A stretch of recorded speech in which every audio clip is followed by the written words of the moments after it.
Siap. Oke. Duduk jatuh iPad-nya. Memperkenalkan diri sedikit, udah lama nggak pernah ketemu lagi ya. Oke, senang sekali di kontak sama Karin, di reminder, thank you Karin. Dan sore hari ini kita bisa bertemu lagi. Oke, perkenalkan sedikit, saya ini baru ulang tahun kemarin. Bukan kemarin sih, bulan Agustus kemarin, umurnya udah 40, udah kepala 4. Udah tua juga ya. Selamat ulang tahun. Ya, thank you. So, saya kerja di Smart Friend, kurang lebih 16 tahun. Saya masih komunitas Santo Thomas dari 2005 gitu ya. Oke, aktivitas saya yang mungkin berbeda teman-teman belum tahu. Saya mencoba ya jadi YouTuber rohani nih. Jadi mungkin boleh eh, nanti coba mampir-mampir kemari. Saya belajar dari Romojo, Touching Heavens. Nanti kalau pergi ke YouTube bisa search hashtag Kena Alkitab gitu ya. Nanti bisa lihat Touching Heaven gitu. Nah, saya posting pengajaran setiap hari Rabu jam 7 pagi, pengajaran singkat 5 menit 10 menit gitu ya. Renungan sederhana buat kita kenal Alkitab. Oke, begitu aja introduction singkatnya. Nah, Karin kasih saya tema best offering ya. Diambil dari Yohanes 12 ayat 3. Ini pada pegang Alkitab kan? Alkitabnya handphone atau Alkitab beneran? Hah? Handphone. Ada yang Alkitab beneran nggak? Saya tidak kelihatan. Alkitab beneran tuh. Ayo. Ayo Alkitab beneran. Kalau bisa Alkitab beneran. Oke. Kita baca sama-sama ya. Oke. 1, 2, 3. Maka Maria mengambil setengah kati minyak narwastu murni yang mahal harganya, lalu meminyaki kaki Yesus dan menyekanya dengan rambutnya, dan bau minyak semerbak di seluruh rumah itu. Oke, saya sedikit menyimpang dari tema, mohon diizinkan. Saya ngebahas sedikit tentang minyak narwastu. Pada tahu nggak minyak narwastu itu apa? Ini pada bisa unmute atau mesti chat ya? Semua bisa mute kok. Bisa mute. Kita Ya, cuman ini aja sesama teman-teman unmute aja ya, kita sambil ngobrol ya. boleh. Ya, ada yang tahu nggak minyak narwastu apa nih? Nggak tahu kok. Tahu? Vicky tahu? Enggak. Nggak tahu? Enggak. Oke. Belum pernah dengar ya? Belum. Oh, berarti Contohnya minyak goreng kok. wah, kamu suka masak nih berarti Vicky ini ya. Oke, so perkenalkan saya mau ngambil beberapa menit ngebahas ini dikit karena saya ngecek ke teman-teman, ke istri saya pada nggak tahu minyak narwastu itu apa gitu ya. Nah, kalau ambil bahasa Inggrisnya, narwastunya jadi apa nih bacanya? Spikenard ya, spikenard gitu. Nah, saya Google spikenard itu apa? Ternyata spikenard itu adalah pohon atau bunga gitu ya. Modelnya seperti ini. Ini hanya ada di Himalaya, di India dan Nepal. Hanya ada. Jadi bayangin ya, di Indonesia nggak ada nih pasti nih. Berarti mahal ya kok itu ya. Nah, itu dia. Jadi hanya ada di Himalaya, di pegunungan Himalaya. Kita jangankan ke Himalaya, ke India aja belum pernah gitu. Ini mesti ke Himalaya lagi gitu ya. Tuh ya. Nah, di Alkitab tadi di ayat 3 dibilang setengah kati, dibilang kayak apa tadi? Bilangnya setengah kati gitu kan. Nah, setengah kati itu berapa sih? Saya cari tahu di kamus Alkitab belakang juga kagak ada gitu ya. Saya cari saya Google kurang lebih ini satu kaleng Coca-Cola. Kurang lebih ya, teman-teman bisa bayangin setengah kati minyak narwastu itu, setengah kati itu adalah seperti mirip-mirip satu kaleng Coca-Cola. 300 mili ya. 300 mili. Itu berarti segitu. Nah, harganya teman-teman waktu itu dibilang di ayat 5 nanti bisa dibaca di bawahnya ya. Itu 300 dinar. 300 dinar.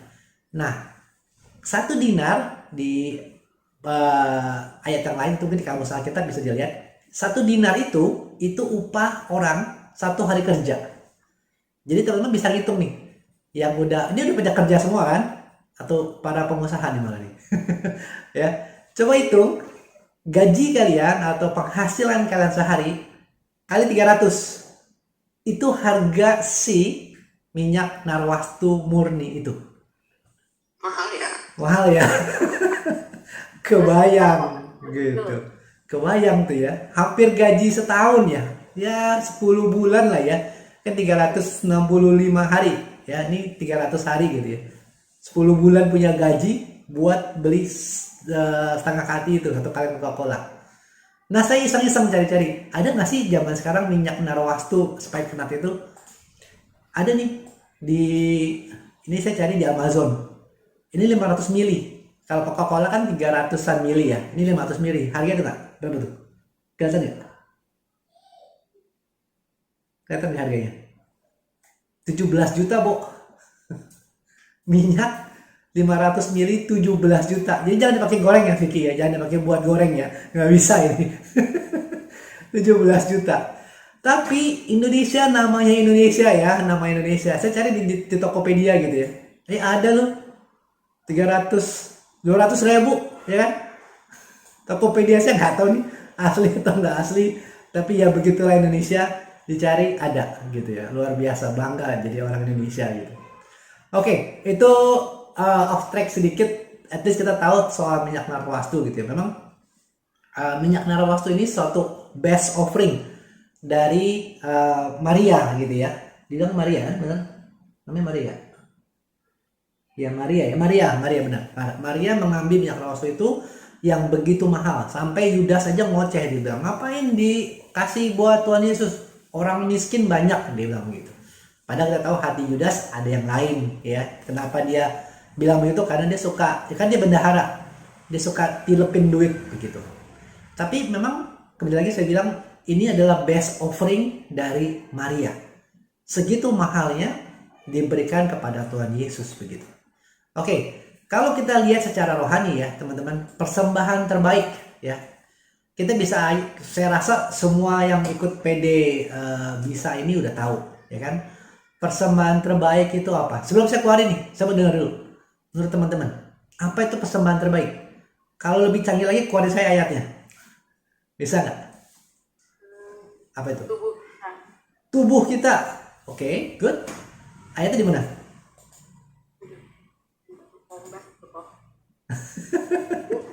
Oke, ada lagi? Apa itu persembahan terbaik? Di Roma ya, Ya. Kan ya? Ya. Roma 12 ayat 3 kok. Yes. Tapi saya ambil ayat 1 sih. Saya ambil ayat 1. Ya. Saya ambil ayat 1. Coba kita baca sama-sama ya. 1, 2, 3. Karena itu, saudara-saudara, demi kemurahan Allah, aku menasihatkan kamu supaya kamu mempersembahkan tubuhmu sebagai persembahan yang hidup, yang kudus dan yang berkenan kepada Allah. Itu adalah ibadahmu yang sejati. Ya, ayatnya ini, persembahan terbaik yang kita berikan, yang bisa kita berikan kepada Tuhan adalah tubuh kita, ya. Totalitas. Jadi bukan cuma bicara tubuh, kita bicara totalitas ya. Totalitas seluruh kehidupan kita berikan kepada Tuhan. Selesai, khotbah saya selesai. Ya, kita semua tahu tentang hal ini gitu, ya. Kita semua tahu. Cuman perkenankan saya sore hari ini juga kita melihat dari sisi yang lain, kita merenungkan beberapa hal. Semoga bisa menegur, semoga bisa meneguhkan kita juga gitu ya. Tapi ingat, kita akan kembali lagi ke 12 ayat 1 ini. Ini akan jadi ayat pegangan kita gitu ya. Ups, mic saya jatuh. Oke, lanjut. Sebelum kita bicara tubuh, sebelum kita bicara hidup ya teman-teman, kita bicara dulu soal ini. Matius 23 ayat 23. Ada yang pernah tahu ayat ini? Boleh bantu saya satu orang bacakan Matius 23 ayat 23? Boleh dibantu? Saya kepengen yang kaum Yang apa nih kok maunya? Disebut aja, langsung tembak aja kok namanya. nggak mau, saya nggak mau tembak, saya bukan penembak. Saya mau yang lelaki nih. Mau yang laki, ayo Laki. lo. Siapa nih? Ada Evan, ada Petrus, ada Bro Multimedia ya? Itu siapa tuh? Multimedia perempuan kok. Oh, perempuan, oh salah. Oke. Ayo, siapa nih? Aku. Silakan, Bro Bernard. Matius 23. Celakalah kamu, hai ahli-ahli Taurat dan orang-orang Farisi, hai kamu orang-orang munafik, sebab persepuluhan dari selasih, ada semanis dan cinta kamu bayar, tetapi yang terpenting dalam hukum Taurat kamu abaikan, yaitu keadilan dan belas kasihan dan kesetiaan. Yang satu harus dilakukan dan yang lain jangan diabaikan. Nah, terima kasih. Saya masuk ke hal materi dulu nih, teman-teman. Sebelum kita bisa bicara memberikan tubuh, memberikan hidup totalitas gitu ya, kita harus bicara dulu yang terlihat, yang bisa dihitung, yang bisa dipegang. Ini Matius 23, Tuhan Yesus mencela, atau boleh kita bilang menegur ya gitu ya, ahli-ahli Taurat, guru-guru agama, orang-orang Farisi. Karena mereka taat sekali. Persepuluhan, rempah-rempah, segala macam diberikan kepada Tuhan. Ada aturan mereka. Memberikan persembahan ini, jintan manis, segala macam. Ya, mereka lakukan.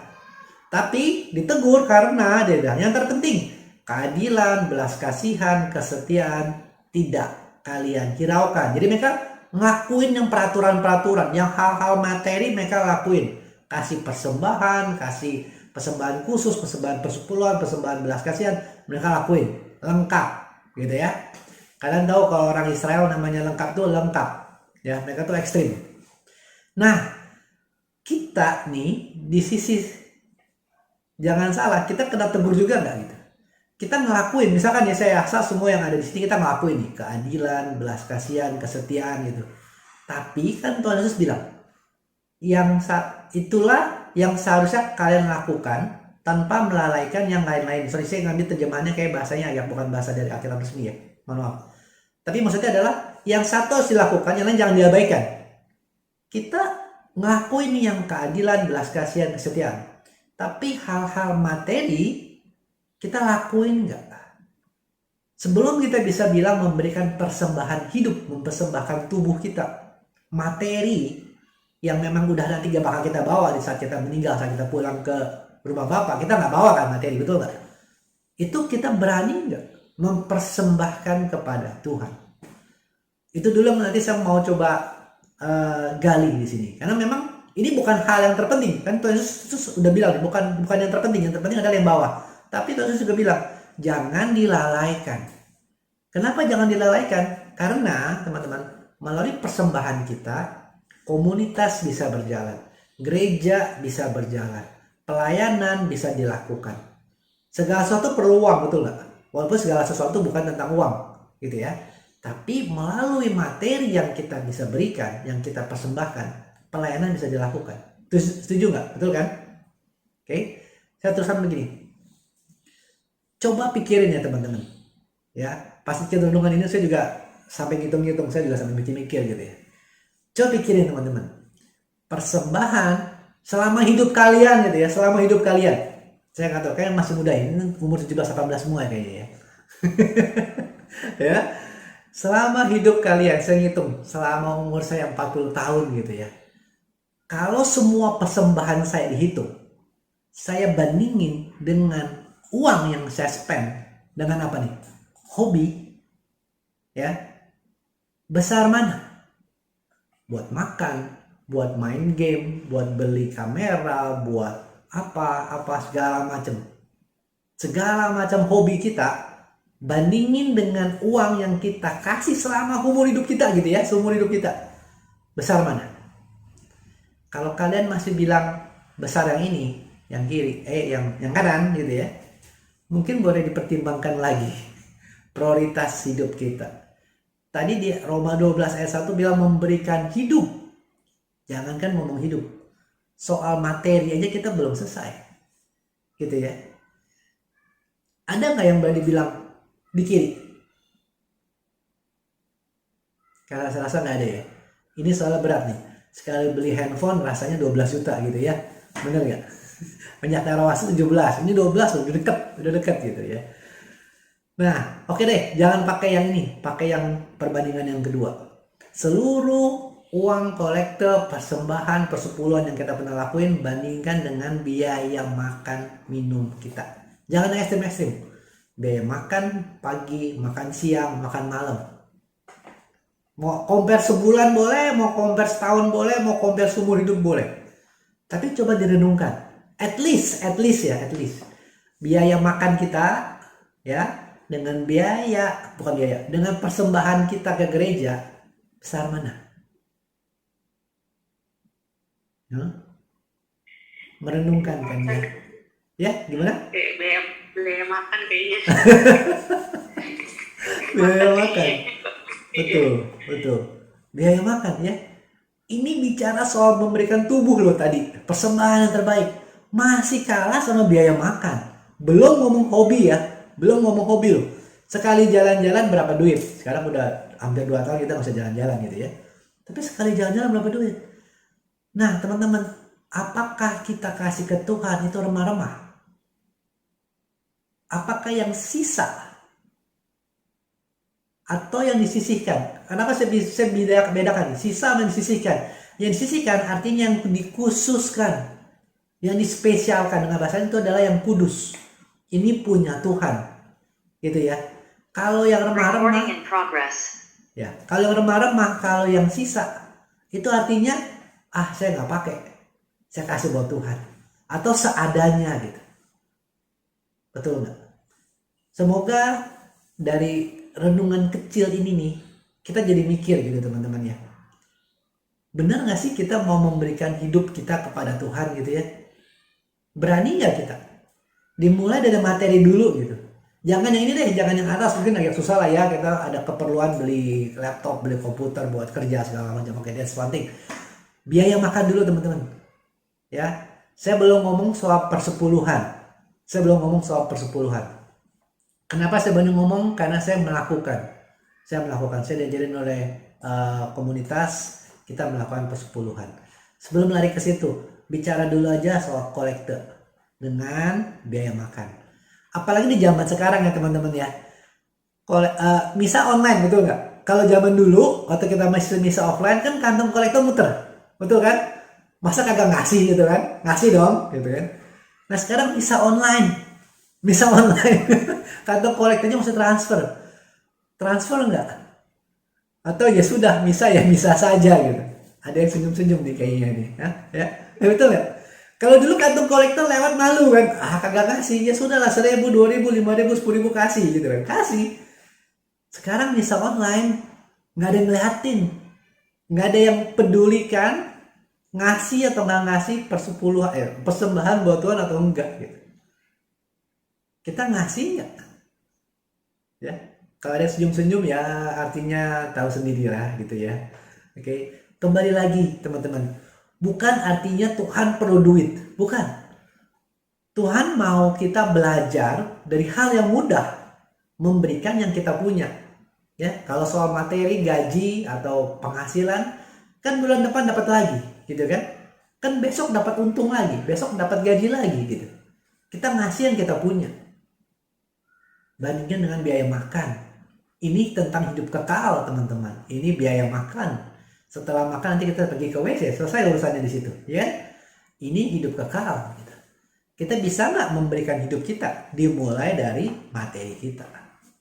Oke, selanjutnya. Saya ada cerita lucu bilang begini. Saya ketemu di online, semoga cocok. Jadi ini kita di Amerika ya. Ini kalian tahu nggak apa? Tahu nggak nih? Ini bukan ayam ya. Kalkun. Ya, kalkun, turkey, gitu ya. Jadi ada cerita lucu begini.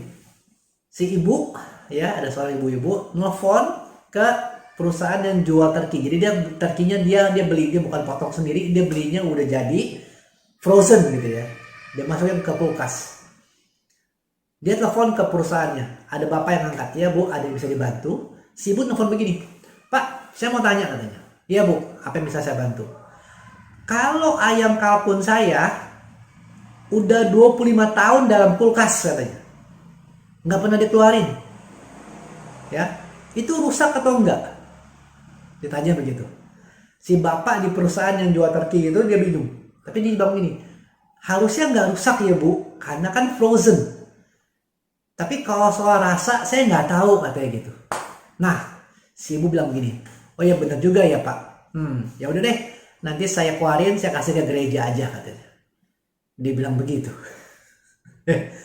Jadi persembahan nanti si ibu itu terki, kalkun, betul nggak sih? Keren kan kalkun, wih kapan yang ngasih kalkun gitu. Tapi kenapa dia kasih? Karena dia sendiri nggak mau makan. Ya nggak?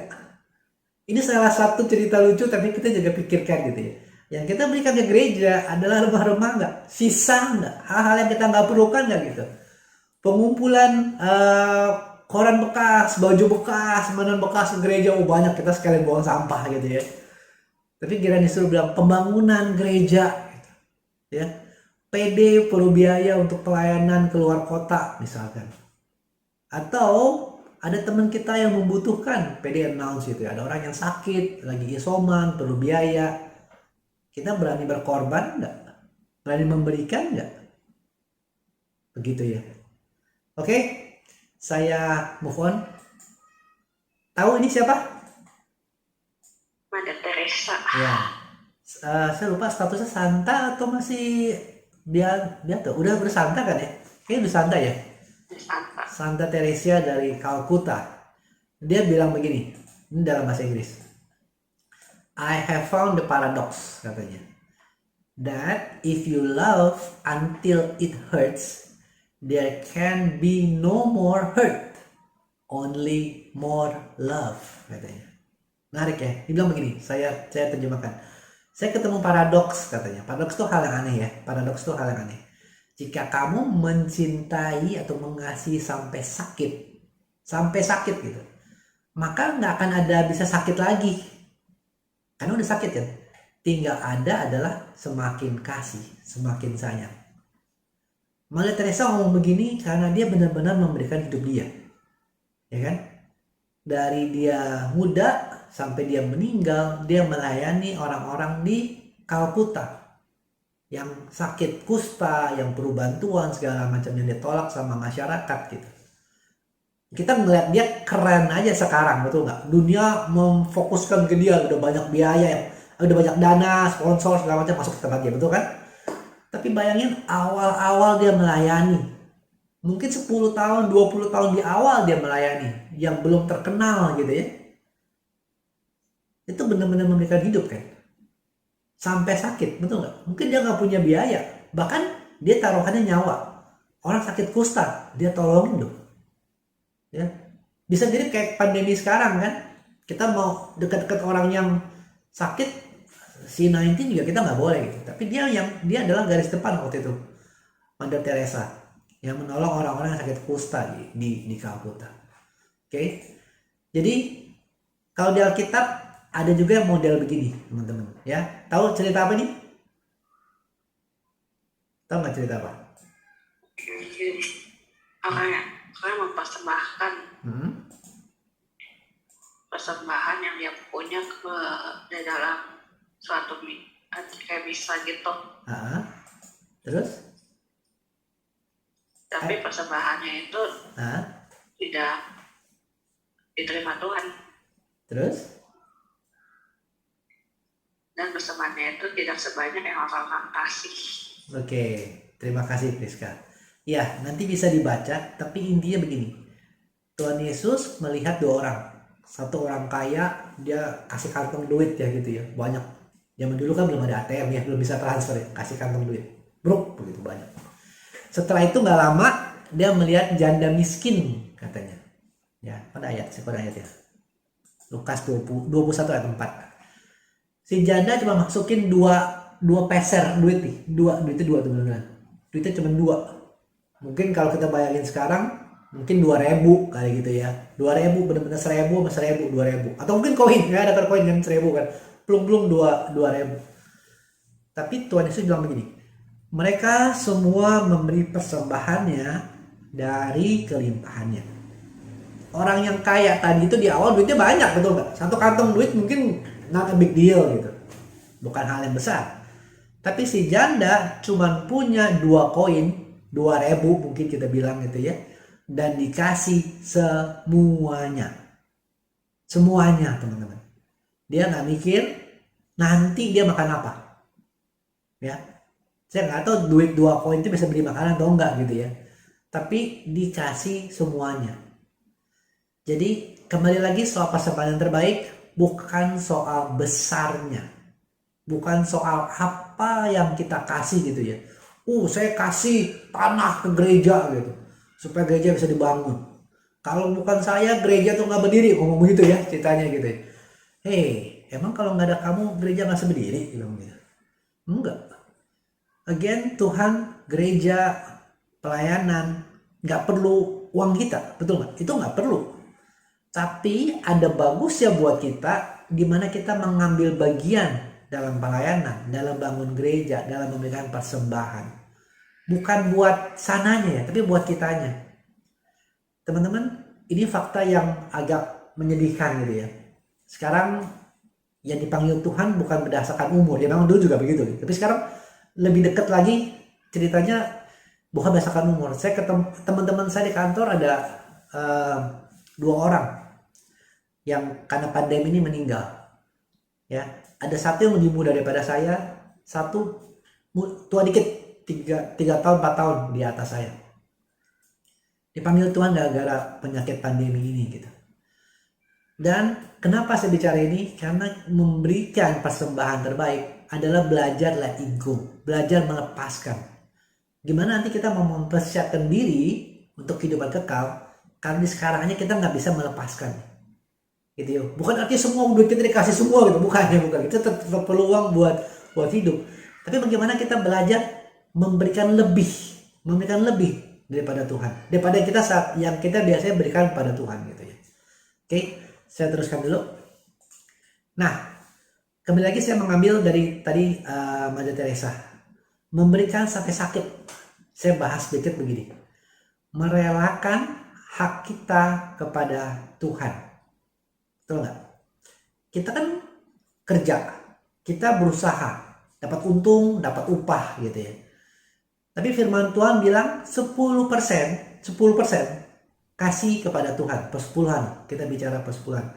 Saya tekankan, hukum gereja Katolik tidak menekankan tentang persepuluhan ya. Saya tekankan, tidak ada hukum gereja yang bicara soal persepuluhan, tidak. Tapi di Alkitab tadi yang kita baca bicara soal persepuluhan. Ya, jadi saya mengambil tentang yang ada di Alkitab. Alkitab memberikan kita teladan dari zaman Abraham. Teman-teman bisa dibaca dari kitab Kejadian itu persepuluhan. Di zaman Tuhan Yesus pun tadi barusan kita baca tentang persepuluhan.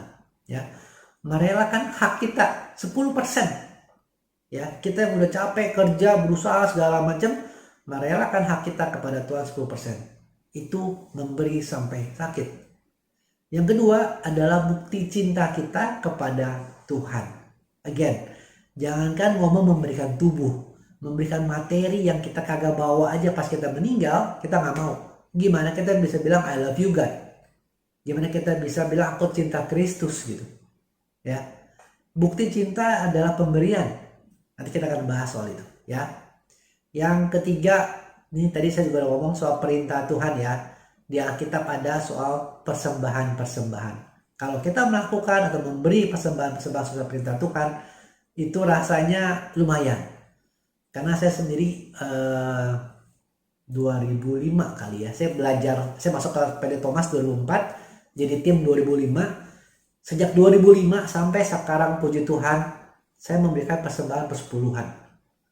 Kalau dihitung-hitung lumayan, tapi jangan hitung-hitung. Pokoknya kalau diterima gaji, kasih dulu 10% gitu ya.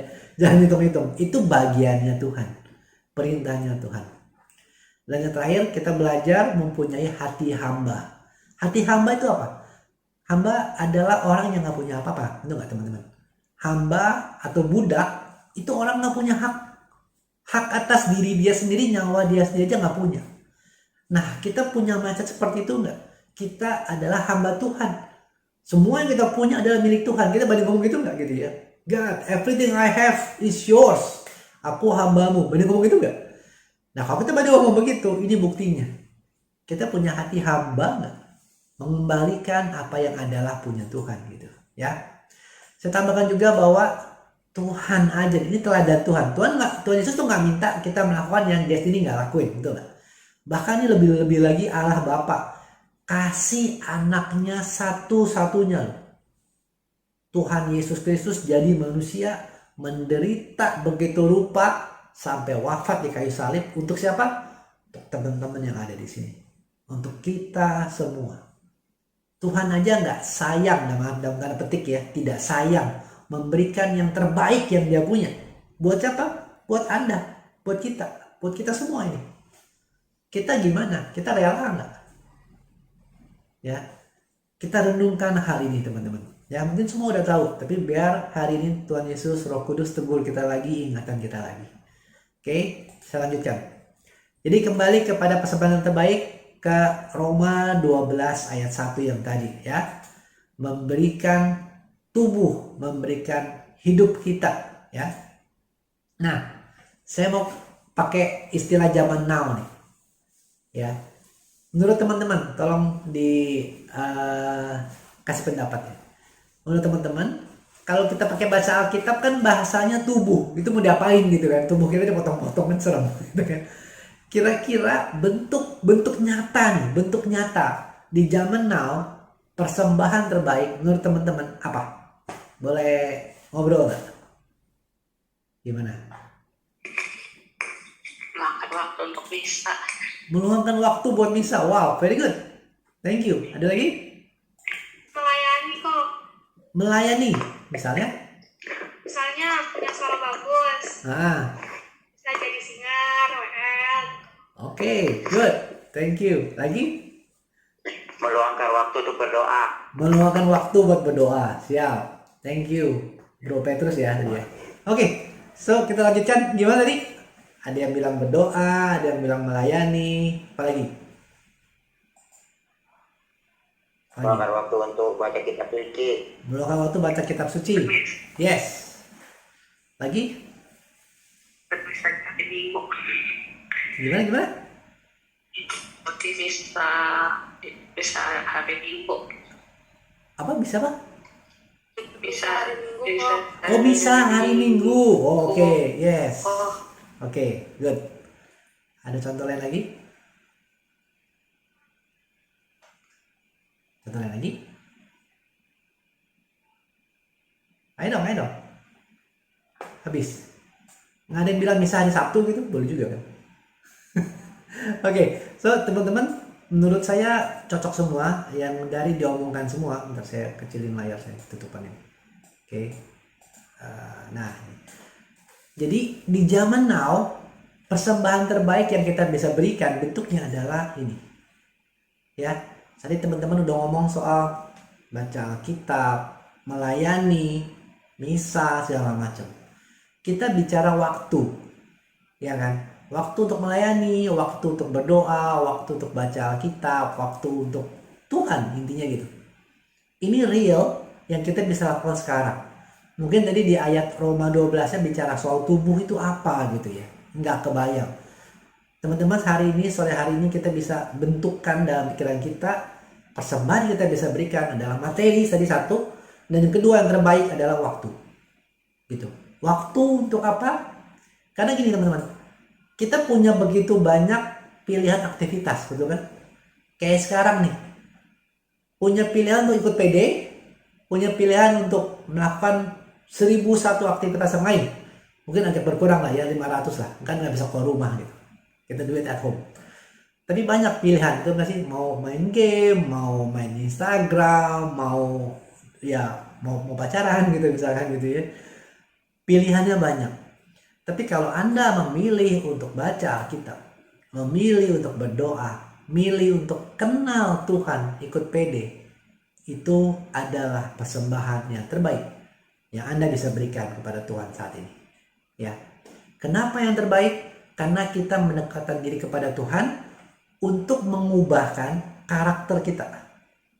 Ya. Untuk membentuk kita semakin serupa dengan Kristus. Kita nggak tahu nih, tapi saya berani yakinkan ke depan kondisi makin parah. Alkitab udah ngomong loh. Menjelang akhir dari akhir zaman, kondisi makin parah. Tidak hanya bicara soal pandemi, perang, segala macam. Tapi moralitas ini yang lebih penting teman-teman. Dibilang, kemarin saya baru baca ya, pas pagi. Orang-orang akan menjadi tidak berterima kasih. Orang-orang akan menjadi mendengarkan apa yang hanya dia mau dengar. Gitu ya, menjadi guru-guru palsu. Bukan lagi beribadah karena memang mau ketemu Tuhan, tapi enggak, beribadah sekedar beribadah gitu. Nah, kita yang ambil waktu saat ini mau mengenal Tuhan, yang mau baca Alkitab, yang mau berdoa, kita tidak mau jadi orang-orang seperti itu, teman-teman. Kita mau jadi orang-orang yang dikhususkan, yang dikuduskan sampai nanti Tuhan datang. Sampai nanti Tuhan menjemput kita, kita berikan yang terbaik. Apa yang kita bisa kasih ke Tuhan? Bukan mobil kita, bukan karir kita, bukan achievement kita gitu ya, tapi karakter kita. Dan karakter itu penting. Kenapa? Karakter ini nanti kan kita bicara soal buah ya, saya nyimpang dikit. Buah pertobatan ya, buah roh jelas karakter, betul kata teman-teman ya. Ada 9. Bukan buah rohnya ada 9 ya, bukan buah rohnya ada 9. Saya minggu lalu saya ada PD, saya bahas tentang buah roh ini. Bisa nanti pergi ke YouTube, lihat di sana ada videonya ya. Buah rohnya 1, ada 9 wujud atau 9 rasa atau 9 bentuk. Ya. Terus ada juga nanti ultimately buah jiwa. Jadi dari pertobatan kita menjadikan karakter, buah roh jadi buah jiwa. Itu yang kita persembahkan kepada Tuhan. Saat nanti Tuhan datang, itu yang kita berikan. Tuhan nggak nanya kok, kamu punya hobi apa aja gitu ya. Kamu punya barang, punya achievement apa aja. Oke, jadi teman-teman, ini ya, waktu adalah persembahan terbaik yang kita bisa berikan saat ini. Nah, ya, saya tambahkan juga, ini dia. 1 Korintus 6 ayat 20. Ingat begini teman-teman. Saya telah dibeli. Dan harganya telah lunas dibayar. Karena itu muliakanlah Allah dengan tubuhmu. Boleh kita ganti nih. Muliakanlah Allah dengan waktumu. Jadi every seconds, setiap detik di mana kita hidup, karena kita udah dibeli, kita udah dibayar, pergunakan waktu kita untuk memuliakan Tuhan. Artinya, kalau kita bisa lakukan ini, kita nggak punya waktu 1 detik pun buat dosa, betul nggak? Kita fokus pakai waktu kita untuk mengenal Tuhan, melayani, untuk berbuat baik bagi sesama, buat anggota keluarga kita, berbuat kasih gitu ya. Kita nggak punya kesempatan buat dosa, teman-teman. Dosa terjadi kenapa? Saat kita nganggur. Betul nggak? Nggak ada urusan, nggak ada kerjaan, main HP. Yang buat cowok-cowok nih ya. Apa yang dibuka? Instagram yang jorok-jorok. Ya kan? Banyak tuh yang begitu-gitu tuh. Saya kerja di perusahaan telco. Saya tahu. Walaupun Kominfo blok, ada 1001 cara buat buka yang pornografi namanya. Itu dia. Atau kita nganggur, apa yang kita lakukan? Kita cari gosip. Ya kan? Dengar gosip ini, gosip kono, kita ngomongin begini begono, ngomongin orang. Jadi kalau kita pakai waktu kita nih untuk memuliakan Tuhan, tidak ada kesempatan buat dosa, teman-teman. Garis bawah itu. Dosa bisa datang karena kesempatan. Kalau kita sibuk, ya sibuknya bukan sibuk yang aneh-aneh ya, sibuk yang baik-baik, nggak ada waktu buat dosa. Oke, saya teruskan. Oke, ini bagian terakhir saya mau bicara soal ini juga ya. Persembahkan yang terbaik dari apa yang kita punya. Kayak tadi, janda tadi ya.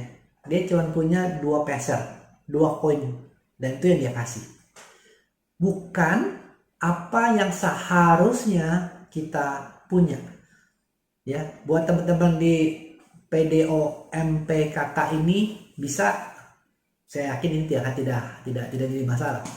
Tapi di komunitas lain atau banyak yang ngomong ke saya, WA ke saya, ataupun chat di Instagram atau di YouTube, banyak ngomong ini, kok saya nggak bisa melayani, saya nggak berani, saya nggak punya talenta, saya nggak punya waktu gitu.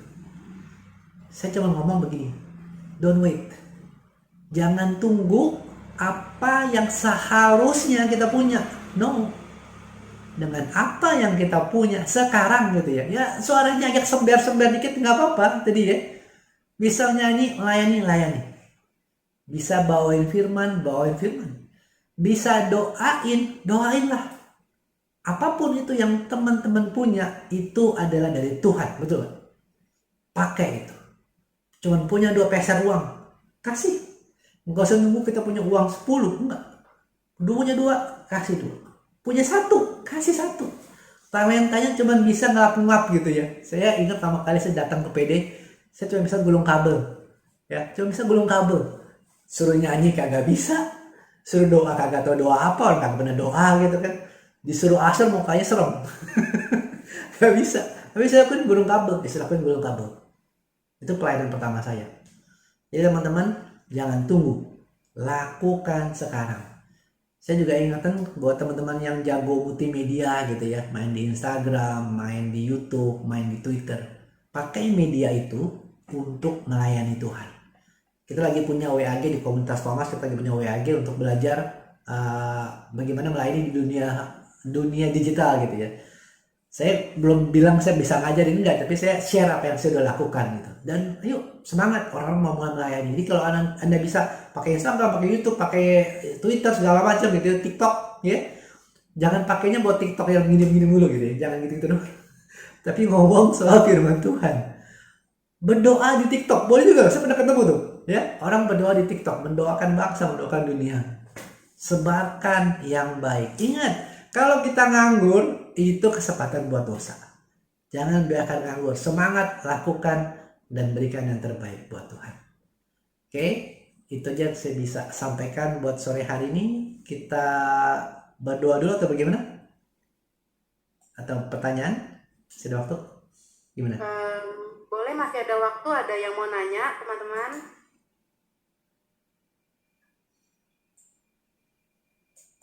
Yuk, silakan. Kalau nggak ada yang mau nanya, boleh langsung doa kok, nggak apa-apa. Oke, mari kita tundukkan kepala untuk berdoa. Dalam nama Bapa dan Putra dan Roh Kudus. Amin. Allah Roh Kudus, terima kasih atas kesempatan sore hari ini. Terima kasih Engkau mengingatkan kembali Tuhan, bahwa persembahan yang terbaik adalah tubuh kita. Totalitas adalah waktu Tuhan. Waktu kami di dunia ini terbatas. Kami tidak tahu berapa lama lagi kami punya kesempatan berada di dunia. Tapi terima kasih Tuhan, sore hari ini Engkau ingatkan kami untuk mempergunakan waktu-waktu yang kami punya untuk memuliakan nama-Mu, untuk mendekatkan diri kami kepada Kristus, untuk belajar karakter-karakter Kristus, untuk menjadi garam dan terang dimanapun Engkau tempatkan kami. Ampuni kami Tuhan, yang selama ini mungkin menyia-nyiakan talenta, waktu, kesempatan yang Kau telah berikan pada kami. Tapi sekarang Tuhan, kami mau datang ke hadirat-Mu. Mampukan kami Tuhan, berikan kami kesempatan untuk boleh melayani dengan apa yang ada dalam diri kami. Semua untuk kebaikan orang-orang di sekitar kami, dan terutama untuk kemuliaan nama-Mu. Biarkan hidup kami Tuhan, waktu kami sungguh menjadi persembahan yang terbaik, dan nama-Mu semakin dipermuliakan. Kami berdoa bagi komunitas BIA Tuhan, komunitas bisa Tuhan, biar Kau pakai PD ini menjangkau lebih banyak jiwa. Kau pakai semua orang yang ada di sini untuk menjadi perpanjangan tangan-Mu, menjadi hamba-hamba-Mu yang setia, lebih menjadi tanda heran lagi. Dan komunitas ini boleh memuliakan nama Tuhan Yesus Kristus. Tidak terlupa kami berdoa bagi dunia Tuhan, bagi pandemi ini biar segera berlalu, biar ada solusi, terutama untuk bangsa dan negara kami Tuhan. Terima kasih mengikuti kondisi pandemi ini sudah mulai menurun Tuhan, orang-orang yang sakitnya biar terus turun dan kondisi biar boleh dipulihkan. Terima kasih ya Tuhan, ini doa kami serahkan di dalam nama Tuhan kami Yesus Kristus, anak-Mu yang berkuasa, pengantara kami, dalam nama Tuhan Yesus Kristus. Amin. Nama Bapa dan Putra dan Roh Kudus. Amin. Terima kasih.